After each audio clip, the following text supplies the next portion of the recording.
આજે છોટાઉદેપુર જિલ્લાવાસીઓ માટે સારા સમાચાર છે। ત્યારે છોટાઉદેપુર જિલ્લામાંથી પસાર થતો નેશનલ હાઈવે નંબર 56 જેનો જબુ ગામથી લઈ તાંદલજા અને તાંદલજાથી લઈ રામૈયા સુધીનો જે 4 માર્ગીય રોડ બનવા જઈ રહ્યો છે 1100 કરોડ કરતાં વધારે રકમનો, જેનું ભૂમિપૂજન આ દેશના યશસ્વી વડાપ્રધાન આદરણીય નરેન્દ્રભાઈ મોદી સાહેબ ભાવનગરની પવિત્ર ભૂમિ ઉપરથી વર્ચ્યુઅલ માધ્યમથી કરવામાં આવ્યું છે। ત્યારે સમગ્ર જિલ્લાવાસીઓને હું અભિનંદન આપું છું અને સાથે સાથે ભારત સરકારનો આભાર માનું છું।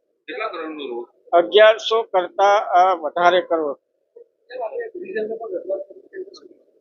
જે પ્રકારે રજૂઆત થઈ છે, એ પ્રકારે જે હવે કેન્દ્ર સરકાર કટિબદ્ધ છે આ જિલ્લાને જે ફેરકુવાથી બોડેલી સુધીનો જે NH56 છે અને બોડેલીથી પાવાગઢ સુધીનો NH 756 છે, એને પણ 4 માર્ગીય બનાવવા માટેનું જે DPR બનાવવાનું ટેન્ડર ઓનલાઈન થઈ ગયું છે।